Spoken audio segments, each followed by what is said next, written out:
베레시트의 마음 창세기 50번째 시간입니다. 은혜의 족보 톨레도트라는 제목으로 같이 말씀을 나누려고 합니다. 참 오래들 살았습니다. 900년을 막 이렇게 넘기니까요. 정말 그렇게 900년을 산 건지 잘 모르겠습니다. 오늘 하여튼 1절 말씀에 보면 이 아담의 계보를 적은 책이다. 그래서 아담의 계보 라는 그 단어가 나오는데, 이 계보라고 번역된 히브리어 명사 톨레도트는 우리가 지난 2, 3주 동안 여러 번 확인을 했었던 그 내용이고요. 또 특히 지난주 설교에서 아주 자세하게 살펴봤던 누가 누구를 낳았다 그럴 때 쓰였던 히브리어 동사 그 얄라드의 명사형 단어 톨레다의 복수형 단어입니다. 얄라드의, 그러니까 낳았다, 낳다, 출산하다, 잉태하다 라는 단어의 명사형이 톨레다, 낳은 자가 되겠죠. 낳음, 잉태, 출산이 되겠죠. 근데 그거의 복수형 톨레도트. 그래서 낳은 자들, 출산들, 잉태된 것들이라는 그런 의미가 되겠죠. 그래서 계보, the generations라고도 쓰고, 또 바로 다음 장 그 6장 9절에 보면 이것이 노아의 족본이라 그럴 때의 족보로도 쓰입니다. 그래서 영어 성경에 보면 This is the history of the generations of the sons of Noah 이렇게 길게 써놨는데 히브리어 원문 그 성경을 보면 그냥 웨엘레 톨레도트 그냥 이렇게 되어 있어요. 이것이 족보다 이렇게 되어 있어요. 그냥. 족보의 역사에 막 이렇게 길게 번역을 했지만, 또 민수기 1장에 보면 그 시내 광야에서 이스라엘 백성들이 1차 그 인구조사 실시하는 그 장면이 나오는데, 거기에서 보면은 누가 누구누구의 가문이다 이럴 때, 가문 더 패밀리즈, 그 어떤 그 집안에 속했느냐, 누구 집안에 속했느냐라고 할 때 그 집안 사람들이라는 의미로도 이 톨레도트가 쓰입니다. 히브리서 민수기 1장에만 이 톨레도트가 12번이 나오는데 전부 다 누구네 가문에 속했다라는 의미에서 톨레도트가 쓰이고 있어요. 한 구절만 예를 들면 민수기 1장 20절인데요. 21절까지 제가 보겠습니다. 이스라엘의 장자 루벤의 아들들에게서 난 자를 그들의 종족과 조상의 가문에 따라 이랬을 때 이게 가문이 톨레도트예요. 20세 이상으로 싸움에 나갈 만한 각 남자를 그 명수대로 다 계수하니 루벤 지파에서 계수된 자는 46,500명이었다 이때요. 이 뒤에도 22절, 24절, 26절, 28절, 30절, 32절에도 톨레도트가 계속 나와요. 민수기에. 전부 이스라엘의 12지파죠. 야곱의 12아들이죠. 12형제. 그 사람들을 필두로 한, 그 사람들을 조상으로 한 그 다이렉트 디센던츠들, 그 직계 후손들, 누가 누구의 혈통에 속해 있는지를 설명하는 그런 이야기들이에요. 이게 전부 오늘 본문의 계보와 같은 단어 톨레도트예요. 그러니까 톨레도트는 표면상으로만 보면 동일한 혈통적 직계 가족을 의미하는 단어죠. 그러니까 same father, 그 direct family 라인만을 이야기하는 거예요. 표면상으로만 보면. 근데 톨레도트가 쓰인 그 말씀의 흐름을 우리가 가만히 보면, 주위에서 읽어보면 그냥 단순한 혈통적 족보 이야기가 아니라 하나님이 주시는 생명과 그들의 혈통적 그 족보, 혈통적 그 생명이 어떤 관계에 있는지를 설명할 때 이 톨레도트가 사용되고 있다는 것을 알 수가 있어요. 무슨 말씀이냐 하면 이 세상에 태어나는 모든 아가들이 엄마 아빠의 생물학적인 그 결합에 의하여 탄생하는 거에는 예외가 없죠. 그게 무슨 요새처럼 과학이 발달해서 이렇게 인공 수정을 한다 하더라도 어쨌든 생물학적 결합이에요. 근데 그들이 그렇게 태어난 이 아이들이 자라나면서 이 땅에서 살아가는 동안에 어떤 사람들은 자기의 그 육체적, 그 인간적, 그 생물학적 엄마 아빠에게서 물려받은 그 혈통적 생명 이외의 것과는 아무런 상관도 없이 살아가는 사람이 있는가 하면, 다시 말해서 그냥 그 엄마 아빠가 내 엄마 아빠고 나는 그의 아들, 딸, 그냥 그 이상도 그 이하도 아닌 그런 존재로 살아가는 사람이 있는가 하면, 어떤 사람들은 그 혈통적 생명을 통해서 오히려 하나님이 주시는 진정한 생명을 넘겨받기도 하더라는 얘기예요. 그게 톨레도트예요. 바로 이때에 이 인간적 생명이 전부인 줄 아는 혈통적 족보나, 다 족보 가지고 계시잖아요, 웬만한 집들은. 또 이 족보가 없으면 또 이게 허술한 집안이 될까봐 뼈대 있는 집안이라는 거를 이렇게 어떻게 좀 알리기 위해서라도 그냥 꼭 이게 만들잖아요, 이 족보. 몇 대 이순신 장군이 우리 가문에 몇 대 이러고 그런 거 하잖아요. 김유신 장군이 이런 거. 그 혈통적 족보나 그 혈통적 족보에 머무르지 않고 하나님의 생명을 넘겨받는 하나님적 족보. 하나님의 아들로서의 족보죠. 아들들의 족보예요. 그 족보나 둘 다 계보, 족보, 가문, 톨레도트라고 부르고는 있어요. 근데 언제나 그것을 구분해요. 이런 관점에서 보면 성경은 이 두 가지의 완전히 서로 다른 족보 이야기, 완전히 다른 가문 이야기인 거죠. 어떤 가문에 속해 있는지, 하나님의 생명과 아무런 관계가 없는 톨레도트에 해당되는 사람들이 누군지,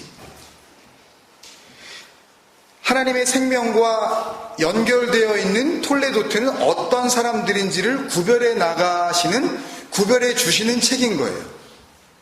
그래서 이 책을 잘 보고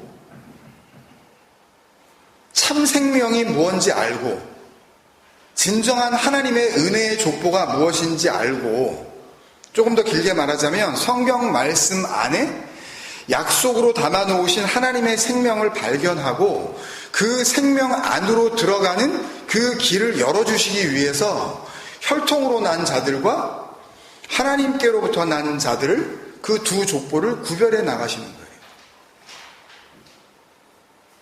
그래서 예수님께서 오셔서 하신 일이 바로 이런 일이었던 거죠. 예수 그리스도가 기준이 돼요. 예수 그리스도가 하나님의 약속의 기준, 그 기둥으로 세워지면, 그러면 혈통으로 난 자들이 누군지, 하나님께로부터 난 자들이 누군지 분명하게 드러나게 되는 거예요. 요한복음 1장 13절인데 9절부터 제가 한번 보겠습니다. 요한복음 1장. 참빛 곧 세상에 와서 각 사람에게 비추는 빛이 있었나니 그가 세상에 계셨으며 세상은 그로 말미암아 지은 바 되었으되 세상이 그를 알지 못하였고 자기 땅에 오매 자기 백성이 영접하지 아니하였으나, 영접하는 자, 람바노라는 이 단어는 그 옷을 입다, 그 떡을 먹다, 그 마음을 받다, 그런 뜻이에요.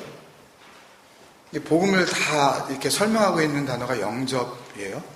그냥 예수 믿으실래요? 그러면은 아멘 하시면 영접입니다. 그러면 그냥 예, 그러면 영접하셨습니다. 그건 장난하는 거예요, 그건요. 이 진리를 다 일단 설명을 해줘야 돼요. 그리고 그 진리를 들은 사람이 이 하나님의 생명이라는 것에 대해서 어떻게 반응하는지가, 그게 영접의 문제라고요, 그게요. 그냥 영접할래요? 네. 손 드실래요? 그래. 손 들어가지고 할렐루야 이렇게 하는 거 아니고, 그건 진짜 웃기는 거예요. 복음을 아주 그냥 엉뚱한 걸로 그냥 이렇게 바꿔버리는 거죠. 제대로 가르쳐 주지도 않고 뭐가 뭔지 그냥. 예수 믿으면 좋은 일이 벌어진다니까. 돈 내놓으라 그러잖아요, 자꾸만. 크리스마스 때도 봉투 하나씩 껴놓고 말이에요. 영접하는 자, 곧 그 이름을 믿는 자들에게는, 이거는 우리가 잘 살펴왔었던 여호와의 이름을 부르는 자, 여호와의 이름으로 불리어지는 자와 같은 단어예요, 사실 이게요. 그 이름을 믿는다는 것은 어떻게 믿을 거예요, 이름이 없는데. 그리고 그 이름의 내용을 알아야 뭘 믿든 말든 뭐 어떻게 하지, 뭘 믿어요, 믿기는. 예수 그리스도 그냥 믿으라 그러면 그냥 그 이름 내가 믿습니다, 있었다고 믿을게요, 뭐 역사적 사실인 걸로 믿습니다, 그러면 구원인 거예요? 그러면은 하나님의 족보에 들어가는 거예요? 그런 게 아니란 말이에요. 그 이름을 믿는 자, 이 피스티오 호 오노마라는 단어는 그 참 빛, 참 생명으로 오신 그 이름, 그 빛이라는 그 오노마, 우리가 배웠죠. 그 쉔, 숨, 마음으로 간직해야 되는 그거, 그 존재 이유, 그걸 갖다가 마음으로 품는 거예요. 피스티오 호 오노마라는 뜻은.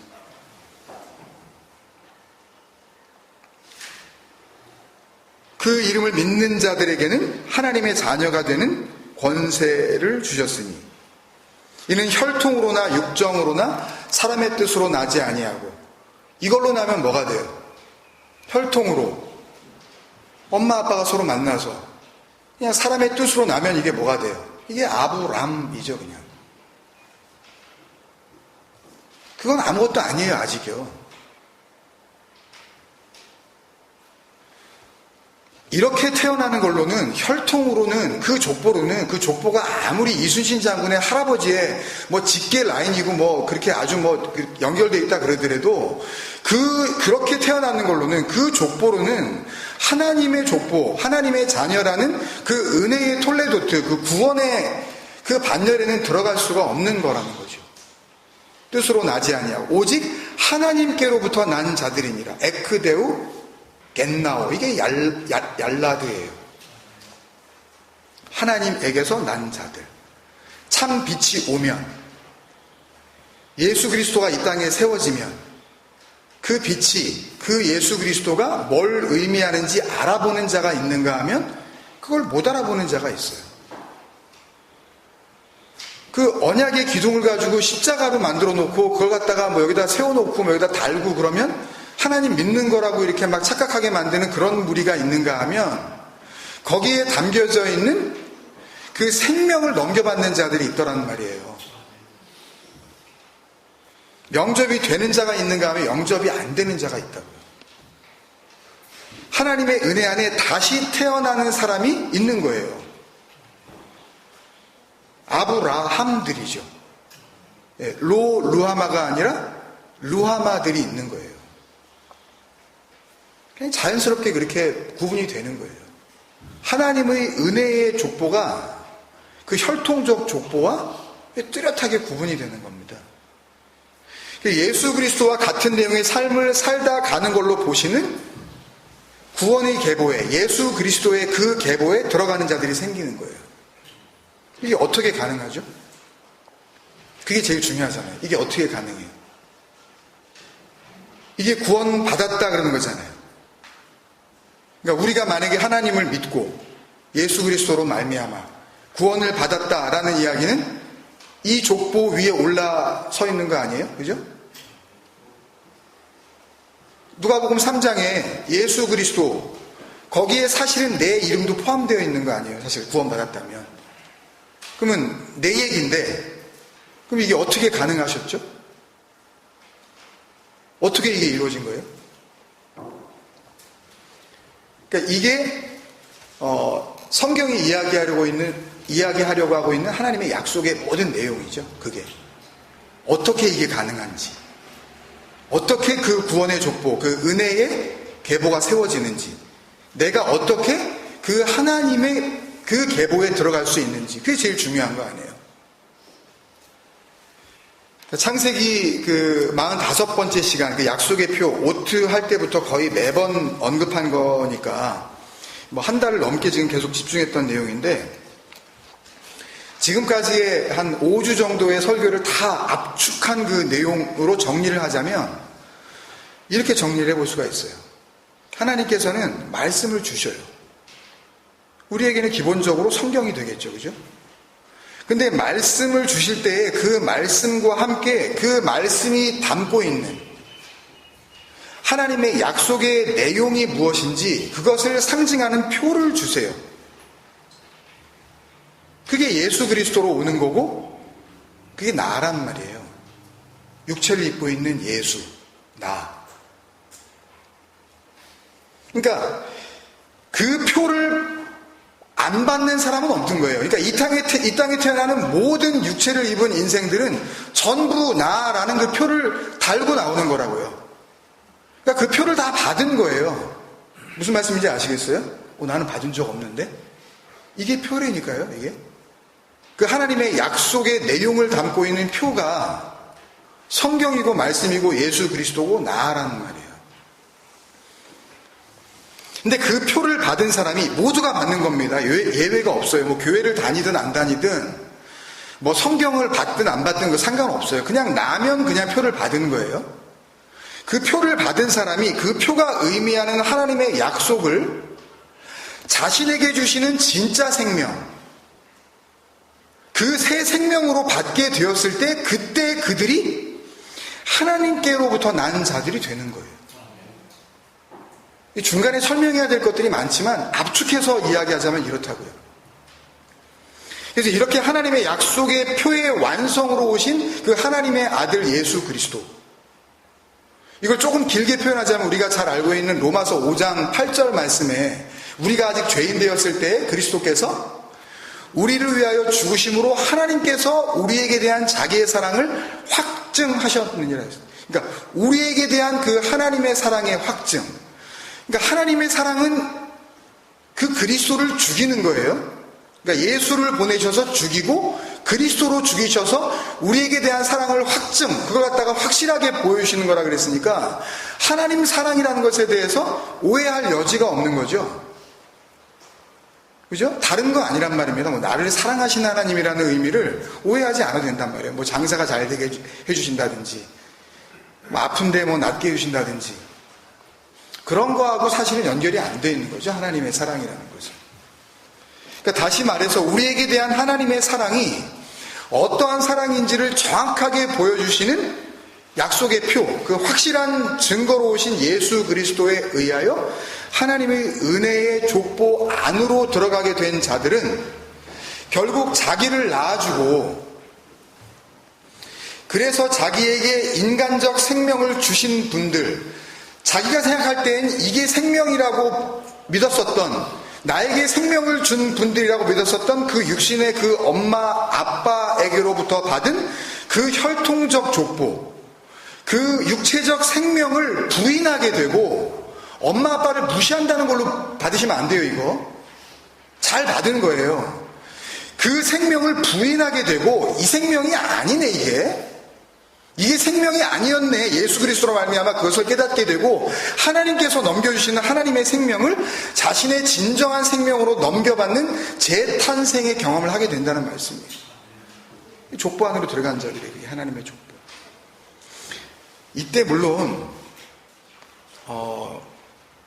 그렇게 새롭게 났으니까 또 뭐 생일 날짜 같은 게 있을 거 아니냐, 뭐 이런 또 이야기를 할지 모르지만, 여러분, 태어나는 아기가 사실 자기가 난 나를 자기가 몰라요. 우리가 알고 있는 생일이라는 것은 사실 남이 기억해서, 뭐 엄마 아빠가 기억했든 아니면 누군가가 기억해서 이렇게 한 거지, 그건 다 뭐 호적이 조금만 잘못 기재하면 그냥 생일이라는 건 뒤바뀔 수 있는 거고, 그죠? 혈액형도 뒤바뀌는 그런 상황인데, 장로님은 뭐 국민학교 때인가 뭐 언제, 고등학교 때인가 뭐 언제까지 그 혈액형 그러셨겠다 그러시는데, 저는 대학교 들어갈 때까지 제가 RH-O형인 줄 알았어요. 그렇게 이 건강 기록도 이렇게 돼 있었어요, 저는. 그래서 나는 진짜 특이한 피구나, 나는 진짜 이거 뭐 100만 불짜리 피야, 막 그러면서 되게 막 그랬어요. 근데 나중에 검사해보니까 아니더라고요. 그냥 RH 플러스 제일 흔한 피예요. 그냥 아무한테나 그냥 이렇게. 예. 그냥 그렇게 적으면 적는 거잖아요. 그러니까 생일이라는 거는 우리가 모르는 거란 말이에요. 그건 누가 알아요? 낳은 자가 아는 거예요. 그러니까 만약에 하나님 앞에서 우리가 다시 거듭났다면 그건 그분이 알아서 하실 일이지. 그러면 너 새로 태어났으면 너 며칠 날 태어났어. 이런 거 하면 또 구원파 되는 거예요, 또. 그러니까 이렇게 하나님의 생명을 넘겨받은 자가 뭐예요? 하나님께로부터 난 자예요. 이게 하나님을 믿는 거예요, 이게요. 그러니까 그리스도 안에서 거듭난 자가 되는 거죠. 예수님께서 물과 성령으로 너희가 거듭나지 아니하면 절대로 하나님의 나라를 볼 수 없다고 말씀하신 내용들인 거예요, 이게요. 어려울 게 하나도 없어요, 이게요. 아주 단순한 건데 못 알아먹으니까 그게 어렵게 느껴지는 거죠. 아버지가 있어야 아들이 나올 수 있다라는 의미에서 하나님은 나의 아버지가 되시는 거고 아버지께로부터 난 자가 되었으니까, 그죠? 하나님은 나의 아버지가 되시는 거고 나는 그 아버지의 뭘 따라? 그 모양을 따라 형상대로 그거를 그 아버지의 하나님의 형상이라 그러는 거예요. 무슨 어떤 다른 게 있는 것이 아니라 예수 그리스도 안에서 그렇게 구원받은 자들의 그 모습, 그 빗데무투 엘로힘이라는 것은 그 하나님의 그 형상이라고 번역할 수밖에 없지만 그 형상 안에 담겨져 있는 복음이 있는 거죠. 그 하나님의 형상대로 지으심을 받은 자가 되는 거예요. 하나님의 아들들. 은혜의 톨레도트예요. 구원받은 나의 족보죠. 그래서 오늘 본문 1절의 아담은 우리가 이미 야훼배 때도 살펴봤지만 누가복음 3장의 그 예수 그리스도에게까지 이렇게 거슬러 올라가는, 그래서 내리 족보로 연결되어지는 그 구원의 족보의 첫사람, 하나님 이외의 첫사람이라는 의미에서 하나님의 모양대로 지으심을 받은 자라고 말씀하시고 있는 거고, 그 아담이 누군지는 몰라요. 창세기 2장에 나왔었던 그 하아담과 또 창세기 3장에 나왔었던 그 아담과 이 창세기 5장에 나오는 이 아담들은 전부 아담이라고 했을 때 그 아담은 그건 흙에서 나온 자라는 그런 뜻이란 말이에요, 그냥. 그러니까 먼지였던 자에게 하나님의 생명이, 하나님의 생기가 들어가게 된 자들을 의미하는 단어로서의 아담이란 말이에요. 실제로 그 사람의 이름이 아담이었는지 아니면 하나님께서 아담이라고 그냥 부르시는 건지 그것까지 우리는 알 필요가 없는 거죠. 그래서 이 말씀을 통해서 하나님의 아들이 되는 예수 그리스도의 족보가 어떻게 흘러가고 있는지 설명해 주시기 위해서 모세를 통해 이 창세기의 이 기록들을 책으로 쓰게 하시고 있는 거죠. 그래서 책이라 그래요. 책. 하나님의 약속이 무엇인지를 알려주시는 언약의 책. 그죠? 어떻게 하나님의 생명을 얻을 수 있는지 알려주시는 생명의 책. 근데 이 언약과 이 생명을 모르면, 그런 상태에서 이 책을 그냥 읽고 어떻게 해서든지 여기서 뭔가 교훈을 얻으려고 들면 이게 뭐가 돼요? 그러면 이혼책이 된다 그랬죠. 그죠? 이거 우리 그 십계명 9번째 시간 언약을 모르면 간음의 책, 이혼증서, 그 세페르 케리투투 할 때 이거 자세하게 했었잖아요. 십계명 여러 번 들으셨으니까 기억나실 거예요. 그 예레미야 3장 8절의 말씀이었죠. 그러니까 원래는 언약서이고 언약의 책이고 원래는 생명을 주시는 그 생명책인데 그 생명의 언약을 모르면 그러면 이혼의 책, 갈라섬의 증서, 하나님과 상관이 없는 거예요. 관계가 끊어지는 책.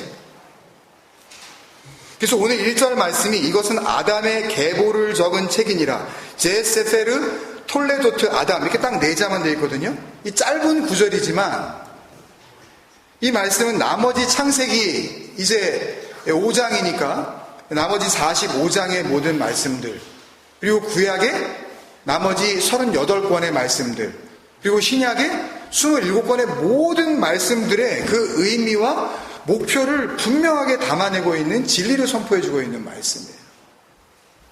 그러니까 한 대목 한 대목 우리에게는 정말 생명과도 같은 그런 중요한 그런 대목들이 많이 있습니다. 말씀 안에. 그러니까 그렇게 보면 오늘 본문 5장 3절을 비롯해서 그 뒤에 동일한 형태로 나오는 누가 누구를 낳았다, 누가 몇 살에 누구를 낳았다 이렇게 계속 나오죠.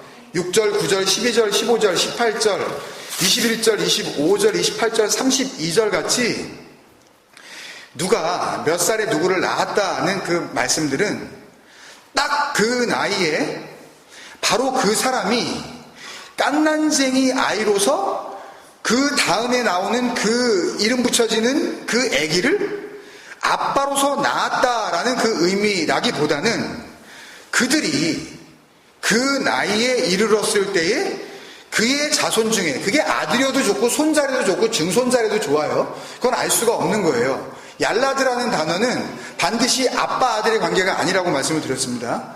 그러니까 어쨌든 간에 그 나이에 이르렀을 때에 그의 자손 중에 누군가가 하나님의 그 구원의 족보에 들어가게 되는 은혜를 받았다는 걸로 이해하는 게 훨씬 더 맞아요. 그러니까 뭐 예를 들면 18절에 야렛이 162세에 에녹을 낳았다고 그러죠. 또 25절에 보면 무두셀라는 187세에 라멕을 낳았다고 그래요. 또 심지어 32절에 보면 노아는 몇 살에 셈과 야벳과 함과 야벳을 낳았다 그래요? 셈과 함과 야벳을 500세에 낳았다 그래요.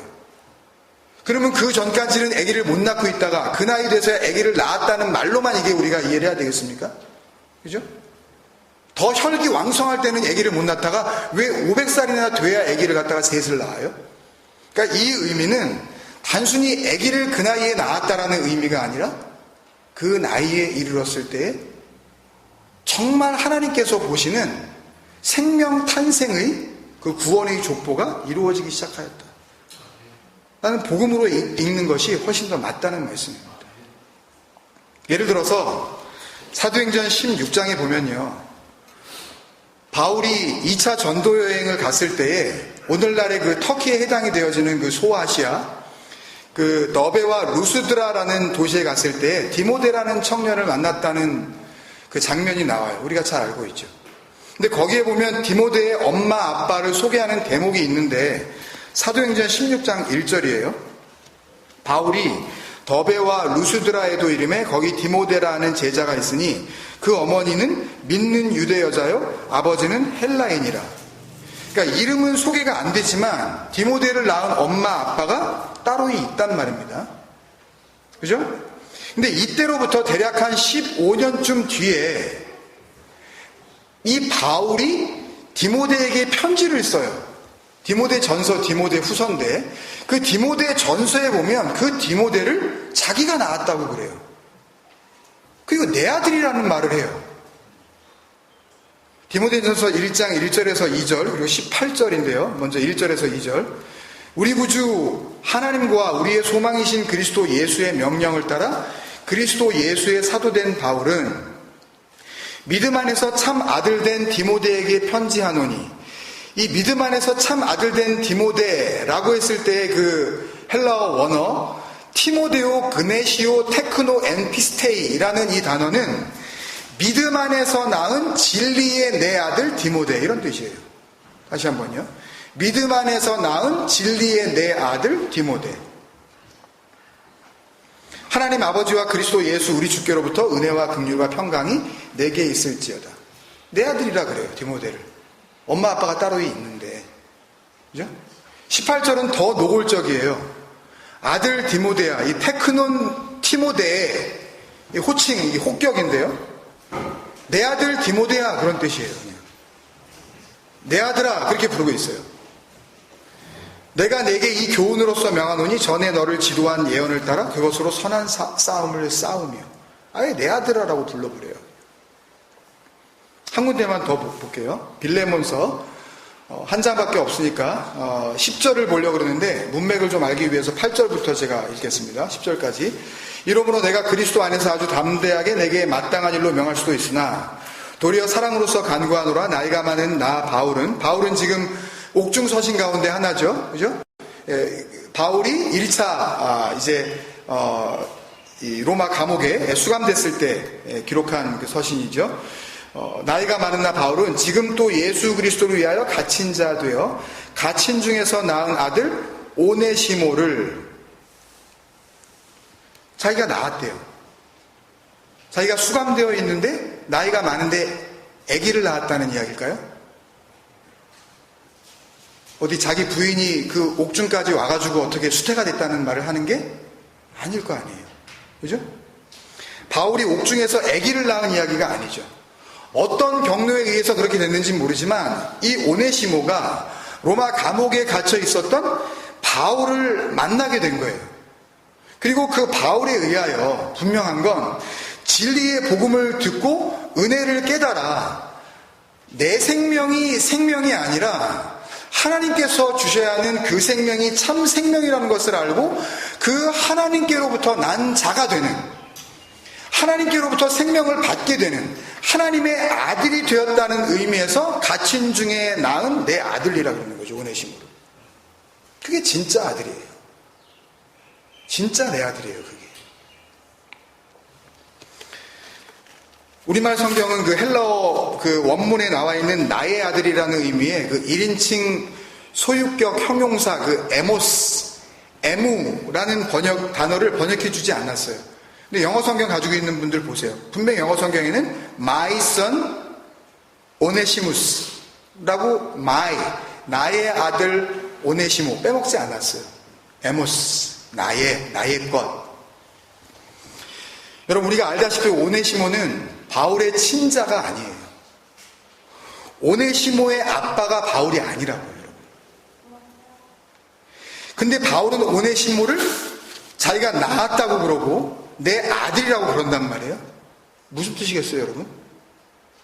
바울이 오네시모에게, 바울이 디모데에게 말씀 안에 담겨있는 하나님의 그 약속의 표, 진리를 잘 가르쳐주고, 아까 디모데전서 1장 18절 보니까 내가 전에 지도한 거 그러잖아요. 프로아고라는 그 단어는 굉장히 이렇게 하나하나 조목조목 잘 설명해 주다라는 그런 뜻이에요. 진리를 설명해 주는 거예요. 그리고 그리스도 예수를 통해서 보여주시는 그 그리스도께서 죽으심으로 말미암아 우리에게 대한 하나님의 그 사랑, 그 하나님의 사랑을 잘 설명해 주고 나니까 그 오네시모가 남의 자식이었는데, 그 디모데가 엄마 아빠 뽀젓이 있는데 그게 그 복음을 듣고 은혜를 깨달아 하나님의 생명 안으로 들어와 그 진리의 아들이 먼저 되어 있는 그 바울의 자식이 되었다는 거예요. 그걸 하나님께서 믿음 안에서 낳은 내 아들 디모데, 예수 그리스도를 위하여 갇힌 중에 낳은 내 아들 오네시모라 그러는 거예요. 내 새끼가 정말 내 새끼입니까? 내 배 아파서 낳았다고 다 내 자식이에요, 여러분? 내 자식일 수 있어요. 그렇지만 그분의 자식은 아닙니다. 오늘 3절 말씀에 아담은 130세에 자기의 모양, 하나님의 모양을 그대로 넘겨받은 그 아담으로서의 자기 모양이죠. 하나님께로부터 난 자로서의 그 아담의 그 모양인 거예요. 그 자기의 형상과 같은 아들을 낳아 이름을 셋이라 하였고, 그죠? 또 6절에 보면 셋은 105세에 에노스를 낳았고 라는 말씀이 반드시 셋은 아담의 혈통적 아들이었고 에노스의 육체적 아버지는 셋이었다 라는 그 인간적 족보만을 알려주시려고 그러는 게 아니라는 걸 아시겠죠? 그러니까 이걸 가지고 연대를 이렇게 계산을 한다든지, 이걸 가지고 이 나이에 어떻게 아기를 낳았지 이런 거를 우리가 생각할 필요가 없는 거예요. 이건 전부 복음과 그 하나님 안에서 진리로 말미암아 얻게 되어질 그 하늘의 생명을 이야기하고 있는 거기 때문에, 그렇게 땅의 생명으로 읽어버리면 여기에서 주시는 하나님의 은혜는 우리가 읽을 길이 없는 거예요. 역사책으로 읽으시려면 읽으시라는 말씀입니다. 믿음으로 난 자들은 그렇게 안 보여요, 이게. 뭐 때문에 그거 하겠어요? 어차피 모세 이전에 살던 사람들이 900살을 살면 뭐하고 9000살을 살면 뭐예요? 어차피 지금 이 말씀을 받고 있는 그 모세는 얼마 못 사는데요? 몇 살에 죽어요? 120살에 죽었다 그러잖아요. 나하고 상관없는 일이에요. 900살이 아니라 더한 날을 살았다는 게 무슨 상관이 있겠냐고요. 거기에 하나님은 뭔가를 말씀하시려고 하는 겁니다. 그걸 우리는 들을 수 있어야 해요. 그러니까 혈통으로나 엄마 아빠가 서로 좋아서 만나서 자기들의 그 육체적 정욕으로, 그 육정으로나 그 사람의 뜻에 의하여 태어나게 되는 아기가 나의 그 혈통적 족보 위에 있는 내 아기일 수는 있어요. 그러나 내가 믿음 안에 있지 않으면, 다시 말해서 내가 하나님의 형상대로 먼저 지음을 받는 그 하늘의 참 생명을 얻지 못하면 이 땅에서 내가 내 배 아파서 낳은 내 자식과 나의 관계는 하나님의 족보 안에서는 캐리투투, 끊어지는 겁니다. 이혼이에요. 아무 상관도 없어요. 그래서 예수님께서 누가 내 어머니이며 누가 내 동생들이냐 그러시면서 마태복음 12장 동일한 말씀이 마가복음 3장에 또 있죠. 예수님의 엄마, 예수님의 형제들이 예수님 찾으러 왔는데요. 예수님이 하고 다니는 이 일들이, 하고 다니는 말들이 너무 이게 거의 반 미친 사람처럼 그렇게 하고 다니니까 이게 가족들이 막 이렇게 들고 일어나가지고 야 엄마 불러와라. 저기 예수 저거 이상하다 쟤. 그래가지고 지금 데리러 온 거 아니에요. 헛소리 하지 말고 집으로 들어오라고. 그랬더니 예수님이 하신 말씀이잖아요. 누가 내 엄마고 누가 내 형제냐. 그러면서 말씀을 듣고 있는 사람들이 이렇게 둘러보시면서 그런 말씀하시죠. 누구든지 하늘에 계신 내 아버지의 뜻대로 하는 자가 내 형제요, 내 자매요, 내 모친이다, 내 어머니다. 무슨 말이에요 이게? 여기서 또 오해하게 되죠. 그래서 또 하나님의 뜻대로 또 하라고 여기 나와 있잖아. 그래서 구원받은 사람들은 하나님의 뜻대로 우리가 살아야 되는 거야. 이러면서 또 뭐. 하늘에 계신 내 아버지의 뜻대로 하는 자. 이건 어떤 행동이나 생활 태도를 의미하는 것이 아니라 말하는 게 아니었죠. 그런 게 아니었죠. 에베소서 나눔 때 이거 뭐 자세히 봤으니까. 아버지의 뜻대로 한다라고 번역된 뜻대로 한다라고 하는 그 한다라는 그 헬라어 동사는 포이에오라 그랬잖아요. 포이에오는 뭐예요? 우리가 힘써서 뭘 해드린다는 의미가 아니라 하나님의 은혜로 말미암아 하나님의 그 구원의 능력으로 말미암아 뭔가가 되어진다라는 의미의 단어라 그랬잖아요. 그래서 에베소서 2장 10절에 포이에오가 나오잖아요. 그죠? 8절부터 이해하시기 쉽게 한번 읽어볼게요. 더 클리어해지죠. 하나님의 뜻대로 한다는 게 뭔지 다시 한번 확인하시라고요. 에베소 2장 8절 너희는 그 은혜에 의하여 믿음으로 말미암아 구원을 받았으니 이것은 너희에게서 난 것이 아니요 우리에게서 나올 아무런 리소스가 없다 그러시는 거예요. 그러니까 이걸 듣고 또 에이 그래 아무것도 하지 말래네 또 그런 식으로 붙잡지는 마십시오. 그러니까 또 그런 의미만은 아니에요. 그냥 아무것도 하지 말고 그러면 내 맘대로 해도 되겠네 라는 쪽으로 가시라고 지금 이걸 말씀드리는 게 아니라는 말입니다.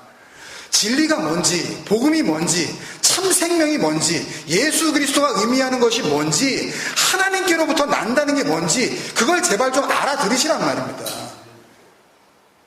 자꾸 이 진정한 자유를 가지고 자기의 유익으로 삼지 말고 너희는 그 은혜에 의하여 믿음으로 말미암아 구원을 받았으니 이것은 너희에게서 난 것이 아니요 하나님의 선물이라. 선물을 받았으면 그 선물의 내용이 뭔지 알아야 될 거 아닙니까 여러분? 그럼 받은 사람이 그 선물의 내용을 모른다면 선물 받은 거 아니죠. 그리고 선물을 받았다면 그 선물이라는 것은 무언가를 위하여 주신 건데 용도도 모르고 그걸 받고서 덜컥 앉아있으면 그 선물이 무슨 소용이 있겠어요? 아니 L자 이 러너 라이센스도 없는 사람에게 아무리 고급 승용차를 사준다 한들 그 선물이 선물이겠습니까? 속상한 거지. 예? 차라리 맛있는 그냥 뭐 밥 한 그릇 사주는 게 낫지 라이센스도 없는 사람한테 뭐 고급차를 사주면 뭐 하겠냐고요. 그게 무슨 선물이에요. 약 올리는 거지 사람. 선물을 받았다면 그 선물의 내용을 안단 말이죠. 선물 받으셨냐고요. 은혜로 구원 받으셨다며요.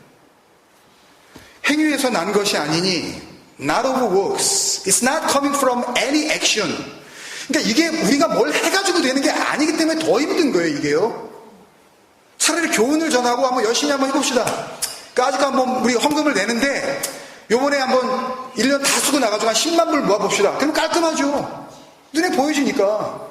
아니 저라고 그거 못하겠어요? 그걸 보고 자랐는데. 네?